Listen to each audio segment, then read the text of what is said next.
श्री सच्चिदानंद सद्गुरु साईनाथ महाराज की जय।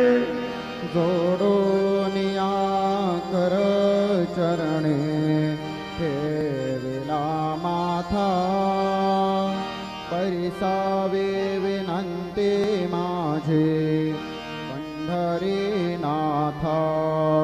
असो नसो भाव आलो तुझिया ठाया, कृपा दृष्टी पाह माझ्याकडे सद्गुरु राया। अखंडित सावे ऐसे वाटते पाये,